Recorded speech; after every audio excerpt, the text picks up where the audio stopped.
Welcome to Becoming Parents Podcast. I'm your host, Jennifer Campbell.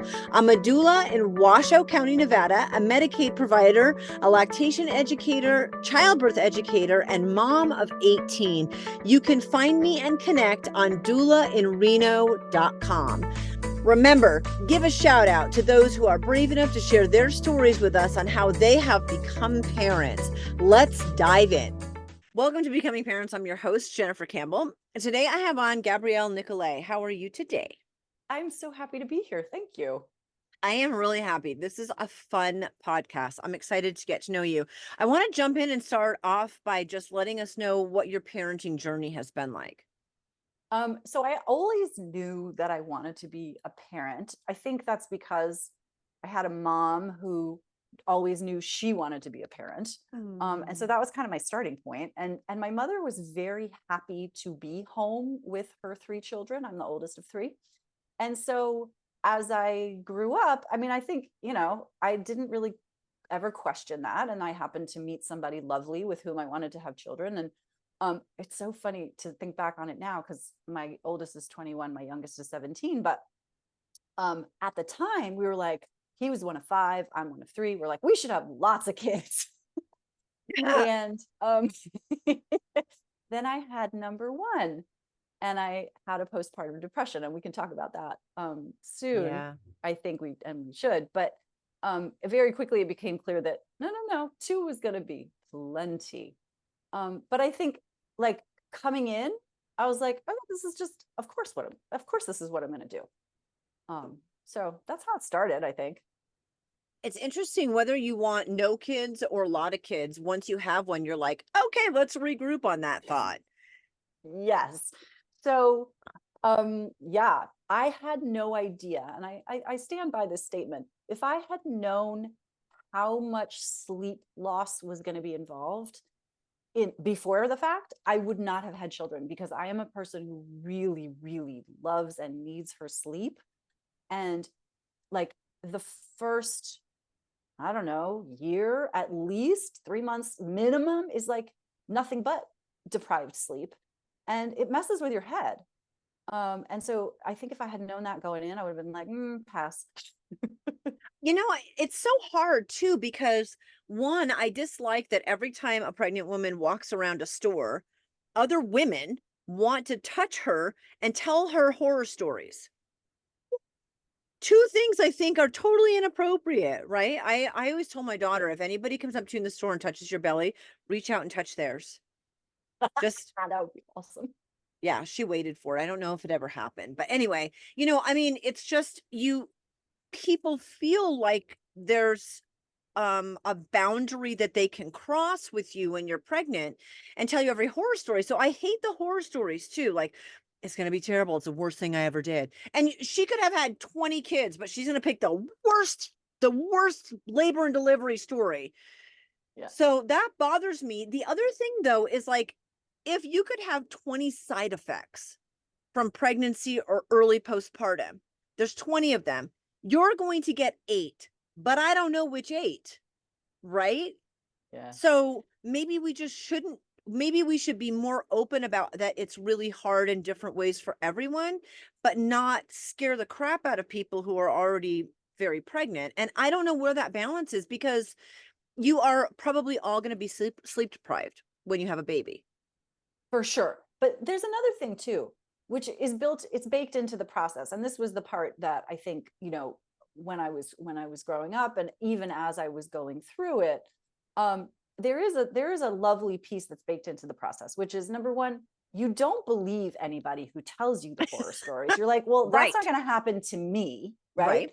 And then when it's over, the benefits are so profound, Yeah. that it does kind of, it just all turns into like a fuzzy little memory of something that you went through. And that's, I think, maybe not for everybody, but for the majority of folks, right? And so, I can sit here and talk about sleep deprivation is awful, and it was at the time. And was it worth it? Sure, yes. And I think that that's the other point. You said, I never would have done it. Well, I mean, we don't know how much you're going to be affected by certain things.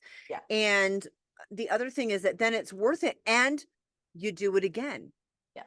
Yes. And that's true. I did it again. Right. So, Yeah. but at the time with my first, I didn't realize that I even had postpartum depression. And I was pouring everything into the baby. And then also taking all of his naps with him. So like he was like 4 months old, 5 months old, 7 months old. And I was still taking every single nap with him. And by the way, he was sleeping all night at that point. So Oh, wow. I didn't quite realize at the time that that wasn't normal. Everything felt really hard. I can remember I had one thing on my to-do list the summer that he was 6 months old. He was a New Year's Eve baby. And All right. yeah, and I had one thing to do that summer, and it was install the convertible car seat instead of the little bucket, that you Yeah. used to have. It never got done. And it wasn't until like July, August, where my husband was like, I'm not sure it's supposed to feel this hard. And I was just a puddle on the floor. I was like, I don't know. It was really like, as I look back on it, it was very difficult. So I went to see a therapist, and she was like, yeah, I think you're depressed. I think maybe you could benefit from some medication and some talk therapy. And here's in hindsight, again, like hindsight is so clear, right? I had all these rules about what it is like to be a parent. Yeah. That really came out to play. And by the way, I do also think that being pregnant and giving birth like triggered something in my body that created whatever depression is metabolically. Right. That was really well treated with some antidepressants, a very low dose of antidepressants. And so like I do think both things were happening. And the more in talk therapy that I was able to unwind, like, what are all these shoulds that you're like, the baby should blah, blah, blah, and you should blah, blah, blah. The more you can like unpack that, the easier everything gets. I love that you talked about, I mean, you don't know what you don't know, right? So you have a baby and you think, oh, this is probably normal. Everyone who's had a baby, this is what happens. And we're sleep deprived and depressed. Great. I feel sad that we don't talk about, like, from the point, and I've said this lots of times, but from the point that we are embarrassed to put tampons and pads on the conveyor belt at the store as a teenager, through miscarriage, through we don't talk about it, and women tend to attack each other, which seems like the most backwards thing in the whole world. But we don't talk about, yeah, like, hey, I'm sleep deprived and I don't it's not just like I don't feel like myself, like I really don't feel like myself. Even if you don't recognize the word depression or anxiety, even if you don't associate it to something PMAD related, we don't have those conversations, and we feel like it's either something wrong with us Yeah, or everyone's feeling this way. I just need to get over it. that's One of right. the two usually happens. But so how did you feel when someone looked at you and said, I think you have postpartum depression and we need to do medication? Was that like a huge relief, a weight off? Yeah, it was. It was. It was like, Okay. and it was at the point where like I didn't know anymore how I Mm, was feeling. Like I had felt sort of bad for so long that I'm gonna get emotional just even thinking about it. mhm. I needed somebody to tell me that and to tell me what to do about it. And so yeah, it was a big relief. Um, oh, that's so interesting. I haven't cried about this in a really long time. I used to go to the therapist's office and like just like unload for 15 minutes, right? Yeah. And I knew that within a year and a half, I wasn't doing that anymore. We were spacing out our appointments.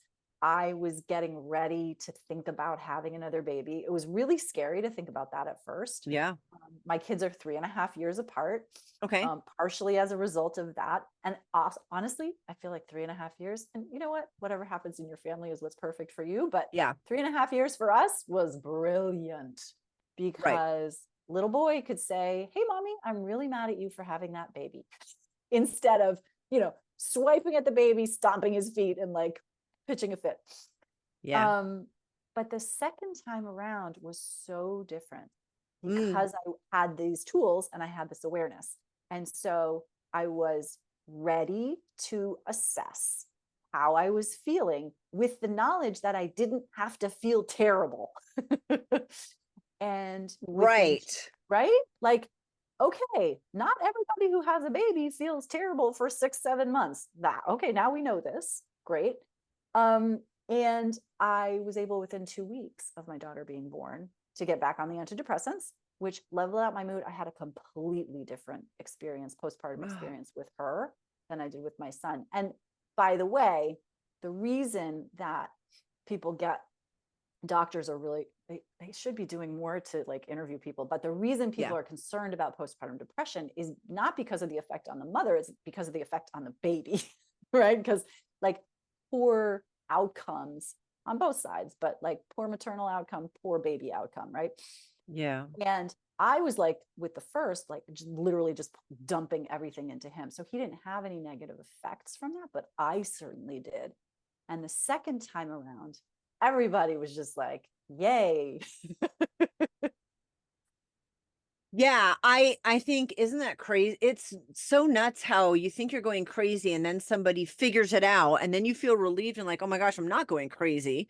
And then you know what to do. I feel like each pregnancy and delivery are different just in and of themselves. Again, if you have 20 side effects and you're Yep. going to get 8, which is just a random example, that can change every single time. Plus you've done it once. As soon as you've done it once, like, at least you don't have fear of the unknown, right? Right. You've been through labor, you've been through delivery, you've been through postpartum, you know you can survive it. It was worth getting pregnant the second time. And you kind of have a handle on some of that stuff. So I think for lots of reasons, the second baby, often women relax more because they're like, okay, I did this once. I know I can do it again, and I know it can be better this time. So I love that. What about the sleep deprivation the second time around with a 3.5-year-old? That's so interesting. I think because I knew there's a term that was super useful to me that I did not know with my son, called the fourth trimester. Do you talk about this? The fourth trimester being those 12 weeks after you've given birth, when everybody is still like figuring out how to be a human in the world, right? And there's no Right. routine and there's no schedule. I was so much more tolerant of that time. I think also from a practical perspective, I had gone back to work full time after my first, and I knew I was going back part time after my second. And I think that Okay. also created a huge shift for me. Huge. Yeah. And because of when she was born, so my son was born in December, I went back to work in March. And I worked in a school, so I like hit it hard for like the rest of the school year. Because my daughter was Yeah. born in May, I had 5 months before I even had to think about work, um, Yeah. because of the summer school schedule. And That so it made a huge difference. that's massive. Yeah. Plan the timing of your I When mean, you we can't can. always, but I mean, if you could, and it's around your job. So I want to go back. Mhm. You were already a speech therapist before kids. So I was already a speech therapist. Yeah, I had gone back to school. I was a little bit late to the game. I had worked in an office and like tried to figure out some stuff. So I got my master's about 6 years after my undergrad. So there's a little bit of a gap there. Okay. And then a year and a half into my working as a speech therapist, I had my first, and then finished up. The nice thing about speech therapy is it's very flexible as a field. I always knew I wanted to work with toddlers and children, and that's exactly what I still do to this day, 20 years later. Um, and so that was always very clear to me. The interesting thing is for me, because as I mentioned, my mom stayed home with us, right? Yeah. She was a stay-at-home mom. I thought I was going to want to be a stay-at-home mom. And so that was a whole shock to me when I was like, this sucks. I don't like being home.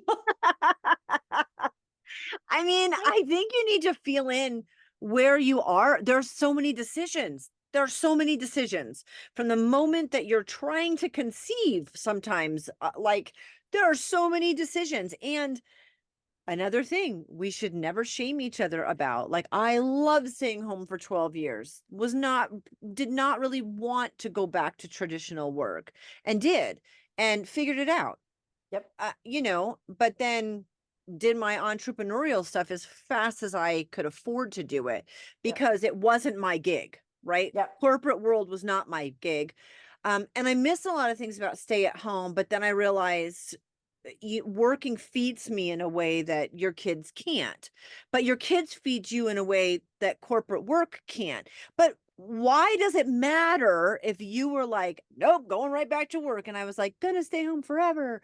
Who cares? It was Correct. great that you admitted that to yourself. Totally. But that's what's interesting too, right? Because I went in to the whole experience with like, of course, I'm going to be a mother and I'm going to stay home and I'm going to have 4 children. Well, all of those decisions, besides the motherhood, which happened pretty easily for me, Right.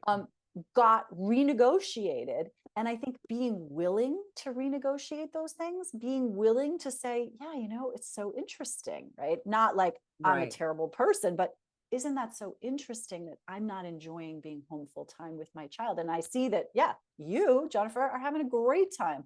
Awesome. I'm going to go Right. back to work 3 days a week. And that worked really, really well for me. Was like this balance of like 2 days a week, I'm all in with my kids. And 3 days a week, I can go all in with my clients and really exercise a different part of my brain.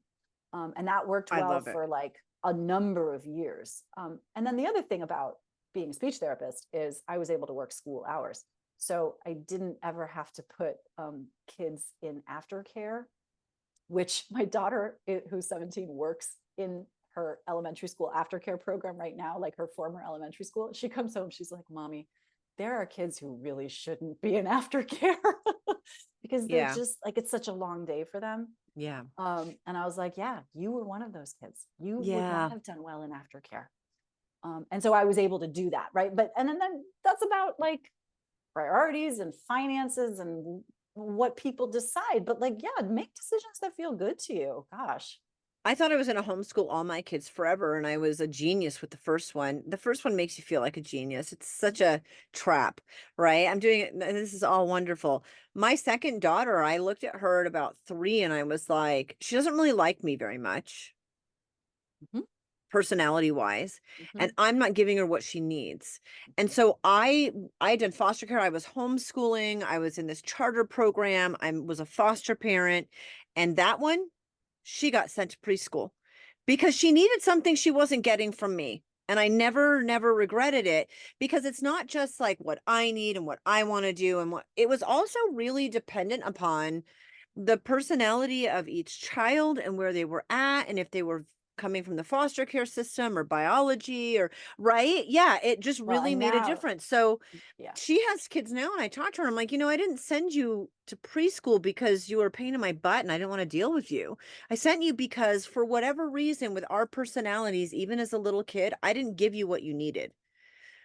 And instead of letting that hurt my feelings, you shouldn't let that hurt your feelings. I gave you what you needed, that's and right. everybody was happier. That's right. And that's one of the things. You're like totally singing my song right now. That's one of the things that I help other parents do Okay. with their kids. So um, my daughter, when she was very young, had some sensory processing issues. She had sensitivity on her hands, on the bottoms of her feet. I put her on the grass one day. She was about 9, 10 months old, and she tried to levitate. She was like, "Oh, heck no, we are not sitting on the grass. Like that's not a thing." And she freaked out, right? Like her Yes, little we legs. are. I tried to put her down, and like you expect the baby to like sit up, and she raised her legs. There's an internet video of this that I've seen several times. It's hilarious. Like they just like they're like, no, I can't touch that. Um, Exactly. so took her to occupational therapy, right? Worried about her lots and lots. And she has gone through the motions and turned into this wonderful, fabulous, non-anxious, non-avoidant child who can do anything she sets her mind to. It's incredible. And I really do think it's because she had these early experiences in therapy, in occupational therapy. Mm. And there were things that she couldn't do that she now knows she can. She's like, I can do whatever I want. I'm in charge here. So taking parents through that experience when their kids are having developmental challenges, behavioral challenges, sleep challenges, personality, goodness of fit challenges, where you're like, I just don't have any idea what this kid needs. That's so yes, I'm trained as a speech therapist, but I'm also trained as a parent coach. And so that's my sweet spot, right? Is like, okay, we've got toddler having trouble learning to communicate verbally. Parent is super frustrated. Toddler is super frustrated. What else is happening here in this developmental picture? And like, how can we make this easier for everybody? That is my jam. And it's partially because it's something I had to do with my daughter. Wow. Okay. So it's just so interesting to me that you were doing this already and you had all of the appropriate training. And then, I have a friend who's a pediatrician who's like, I was a good pediatrician. I was a million times better after I had a child. Yes. The day I became a parent, I was like, oh, this is why. And then just like fill in the blank. This is why parents Yes. only tolerate that their kid only eats white food. This is why parents put their kids to sleep in a stroller. This is why like parents carry their children 24 hours a day. Like I understood all of that the day I became a mother. Yeah. Yeah. Because I mean, look, we figure out how to work the system so that, I would hope if I can get the most amount of sleep, feel the best about myself, parent my children better, insert all the happy things here, have a better relationship with my spouse, what worked for me was putting our king size mattress on the floor, adding a twin size and a crib mattress right up at next to them.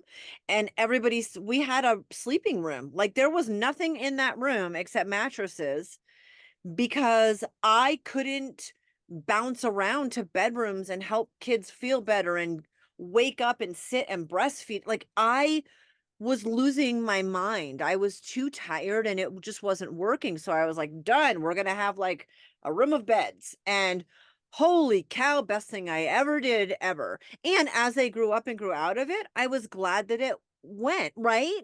But we figure out a way as parents to manipulate the system, work like whatever, so that we're not losing our minds. And I don't care what that is. Put your baby to bed.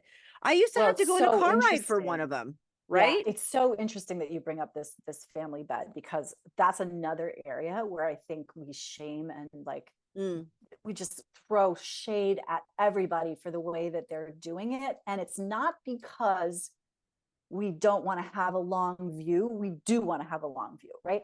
The goal of having a baby is to raise a competent adult who can go out and live their own life. Like fundamentally, that's the goal. Okay. So, but how we get there, there are a million different ways, probably more, to get there. And here's the key that I heard you say when you were like, yeah, I put a mattress on the floor and I was happy to do it. Right. Yeah. The problem is when you do the mattress on the floor and you're super pissed off about it. Like, that's No, a not terrible good. idea. Right. Right. But like the things that I tell parents this all the time, and I have tried to apply it to myself, like the things that I'm happy to do as a parent, like I'm happy to do them. And at some point, if I stop being happy to do them, then we're going to make a change. And like, that's a conversation that I have with my kids. And I've had it like for years and years. Hey, you know what? Comes up all the time when they're toddlers, right? Like you have this bedtime routine that includes like 1 or 2 books. And then, after like 4 months, you're like, wait a second, when did we get to like singing 27 songs and reading 55 books that are like 100 pages long? When did this Bedtime's happen? 6 hours. Yeah, bedtime is now 6 hours. I have this conversation with them. You know what? Turns out mommy made a big mistake. I've been letting this get longer and longer, and that's just not good for your brain. You need to go to sleep. So today we're going to go back to 2 books, and you're going to be upset about that. And that's okay. Right. Again, like, so what am I willing and not willing to do with kind of an open mind and an open heart? That's where we go. And that's where we can work from, depending on what people around us need. I think some things we can be like, oh, I made a mistake this bedtimes, and other things. Like I had one kid that she wanted to go to bed at 1 in the morning and be up at 1 in the afternoon, right? Like her biological clock. Mhm. And it was the hardest. And I just had to realize that until she was like literally more than kindergarten, I'm going to be laying with her. That's what my evenings are going to be like, because that helped her fall asleep faster. I didn't want to. I Yeah. didn't like it. It wasn't fun. I was exhausted, right? And I would just fall asleep with her, and eventually she'd fall asleep, and then sometime in the middle of the night, maybe I'd get up, maybe we'd stay there. But you have to let things go, because you just said, if you're angry about it, I mean, I think sometimes we are angry about it, and it's still the best option. Yeah. But then we're dealing with our own emotion about it. And Thank you. this is an exercise that anybody who's got teenagers understands, but Yeah. also anybody who's raising, and we call them orchid kids over at my practice. Anybody whose kid is wired very sensitively, has a developmental issue happening. These are all sort of nervous systems that are wired very sensitively. Anybody Mhm. who knows that knows that they get to confront their own emotions about their children often and early, right? Because Yeah. most kids will go along to get along. They'll do what you say, they'll do what you ask, they'll go down the primrose path of like what we expect. And then there are lots of kids that I see that don't, and they can't. And the more we fight with them, the worse it gets. And Yeah. so those are the kids where it's like, okay, we gotta change something up here because this is not working. But we have to deal with our own emotions about that, right? We get to Right. be angry and sad and feel grief. That, I mean, when my daughter was, I'm gesturing over there because she's in the next room, but when my daughter was going through occupational therapy, even though I am a child development specialist, I cried every day because I was so worried about her. Yeah. Meanwhile, I was at work telling parents who were going through, much more challenging things that everything was going to be fine. So, like, but that's just how it is for humans. Like, we have feelings about things, we got to process them. But we can't make the mistake of thinking that that's our child's work to do for us. That's our work to do for ourselves. Also, I feel like, well, I mean, I always thought if it's not, you have to let a lot go as a parent. I remember Mhm. for years, I wanted my kids, like, I'm like, I should buy a pin that says, "Today I dress myself." Because first of all, that kid is ecstatic to put that pin on, just bragging about today they dress themselves. And I want everybody to know I had nothing to do with these decisions, right? And the other thing is, I always felt like if it's not physically or morally harmful, then it's my problem. Because if it's my problem, Right. right? That's right. And I had a daughter in second grade who we went shopping for stuff, and she woke up, she's like, I dreamed about these lime green shorts. And I'm like, I don't remember seeing lime green shorts at the store, but it was like such a dream. Like she was so stuck on it. We went, and sure enough, they were there, and we bought her these lime green shorts. And then somebody donated these like real purple cowboy boots. So she was out on the playground, and an eighth grader came up to her and she goes, "No one wears lime green shorts and purple cowboy boots together." And my daughter looked down and said, "Looks like somebody does." How old was she? I She gotta was know. second grade. And I think, Amazing. okay, Yes. if I hadn't just thought, let them dress themselves and don't care. Like if it's not physically or morally harmful to them, then it's my problem, and let it go. And it's hard. Like I'd see my kids dress and be like, it's gonna be okay. It's gonna be okay. It's fine. It's fine. I need to let this go. But it wasn't an easy thing to let go, because No, you want an image. yeah, but also you doing that work on your side of the street, like on your end, allowed her to stand up to the bully. If you had tried to protect her from that, it would have, like, there would have been this whole management piece between the two of you, first of all. And by the way, she would not have had the skills or the self-confidence to say to that person, I love what you said, like, looks like somebody did, like, because she would have gotten the message from you that it's Right. important to conform, right? And somebody somewhere at some point is going to tell your kid that they're not doing it right, whatever the thing is. right? Oh, 100%. They're still telling us that. We're adults. I do what I want. Yes. So like that's a huge gift. And we make the mistake, I think, back to like this compliance issue. I think we make the mistake of thinking that a compliant child is well equipped for the world. They're not.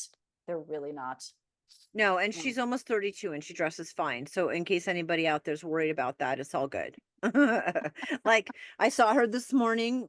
We work out together at the gym and she looked adorable at the workout, and when she got ready and left for work, she was totally fine. She did not need to wear a pin that said today I dress myself, so that I covered my butt, like this was not my decision. She's doing great. But, you're also giving them autonomy to some degree, control over the things. And I felt like that was important. And I'm glad now that most of my kids are adults to some degree. There are sometimes I'm like, it's not appropriate to wear sweatpants to the prom. Right. Right. So you do need to do guidelines and stuff like that. Like, you can wear anything in this section for that event, Yeah. but this stuff is off limits. So choose anything over here. Um, but I think it's important, kids from a very early age, I would love to know your thoughts on that, really want control, and give it to them. Give it to them in all these ways. Let them wear lime green shorts and purple cowboy boots. 100%, because, and here's what happens with the kids that I see, because they have so little control. Now, there are three things that a child can control: their behavior, what they put into their bodies, and what comes out of their bodies. Okay. That's it. Like if Yeah. we think about your average 3-year-old, who most kids, or 4-year-old, they're going to some kind of school program. They probably have to hurry up a little bit more than they'd like in the morning. Mornings can be stressful. Parents are trying to get places. Kid needs to go somewhere. And really what kid would rather do is like snuggle up with an adult, right? And have some special time. So we're telling them what to wear. We're telling them what to eat. We're telling them where to go and when. And then they get to school, and God forbid, like there's like lines and like waiting and worksheets and like all kinds of BS. Or there's a lovely play-based program, which still has like, 30 minutes of outside time. And then you got to transition and come back in or whatever. Right. And then they get home, it's the same damn thing again. So like they have very little control. And if our bosses, like for anybody who's in corporate, if your boss managed you the way that some of us manage our children, you'd quit. Right? Yeah. I mean, that's a great point. And I understand the battle between structuring and how things work for your family, Yeah. and the fact that you're letting go of a lot and not wanting to lose your mind. I mean, I think that there's a lot. There are a lot of pieces to that. But yeah, we wouldn't. I mean, I never wanted to bribe my kids, Yeah. right? Yeah. And then I realized I get raises. Yeah. And so if my good effort and behavior is contingent upon a raise, then sticker charts, I mean, but I think there's so much in that. There's so much in that we have to navigate as parents, and it's really hard. Yeah, it is hard. And sticker charts for me are like a particular, it's a bit of a buzzword for me because of the kids that I work with. Sticker charts work really well for some kids who are motivated by achievement and can attain that level and don't have anxiety about it, right? And not everybody is. And not everybody is, particularly not the kids I see. And like, yeah, a sticker chart is, but figure out, it's okay every once in a while. Insert thing here that motivates your child. I mean, I had one kid, her punishment was I took away books. Another one had time out in a place where he was alone. Another one, like, it's not, the goal is the same, but the process is not for every single kid. That's right. What helped you in? So I'm trying to figure out I really want to tie all of this together, which I think we're doing. How did your training help you with that first baby, despite the fact that you didn't expect sleep deprivation and didn't recognize depression? And how much more did you recognize? Because I have a feeling your child helps your career, but your career probably helped you parent also. For sure. What are some of the best things that came from that? absolutely passionate about like understanding child development, and like it's amazing. Um, it seems so easy. Like we before I became a parent, I was like, yeah, I'll have a baby and the baby will be fine and everything will be fine. And then with my daughter in particular, like when something is hard, you're like, oh my God, this is really complicated. Like child Mm. development is really complicated, except most of the time it looks really easy. And so I think having a knowledge of child development really helped me understand, like what's an appropriate, whatever, consequence for a 2-year-old that's touching the cord of the lamp. Well, guess what? The appropriate consequence is a sharp reminder, and then another sharp reminder if they need it. Like, I don't need to swat anybody. I don't need to like take away anything, there too. And then Yeah. like on up, right? And there's a series of books that I really like, both professionally and personally. They're very old. Have you heard of this Your 1-year-old, Your 2-year-old, Your 3-year-old series? Uh-uh. They're really interesting. They're from the 80s. So like everybody's, mom stays at home and dad goes to work, blah, blah, blah. But the child development information in there is really good. And they're very short books. And so I often recommend those to people. But I think so knowledge of child development was certainly helpful. And Right. then just kind of knowing that I was where I wanted to be. I don't know. Mm. That's really helpful, With right? both things, probably, with being a parent and with your work. Yeah. And then I think having a level of support and help with that, right? So like I had a babysitter for the kids. Yeah. My husband and I had date night exchanges with the neighbors every other week when the kids were real small. They Yes. would, so one Thursday night they would go to bed over there, and my husband and I would go out. The next Thursday night their kids would come to our house, and those parents would go out, and every once in a while we'd all go out together because we were friends. But that was huge, and that was not a big cost outlay either, right? That's Right. free babysitting, which is real because babysitting is expensive. um so I just think like just figuring out what you need in order to feel like a whole person, which is challenging when you're first become a mother Yeah. and a parent. And then like, kind of just being open to like, okay, what's working here? What's not working? What do we want to change? Some level of awareness. I love that we covered, sleep deprivation, depression, deciding that you wanted to work even though having kids was something that you knew you wanted, needing that space, and then how much your career helped with your kids and your kids helped with this has been really awesome. Thank you for being here. Like, this has been amazing. I really appreciate you. Thank you for having me. It's so fun to talk about. I mean, anything child development related, I'm in.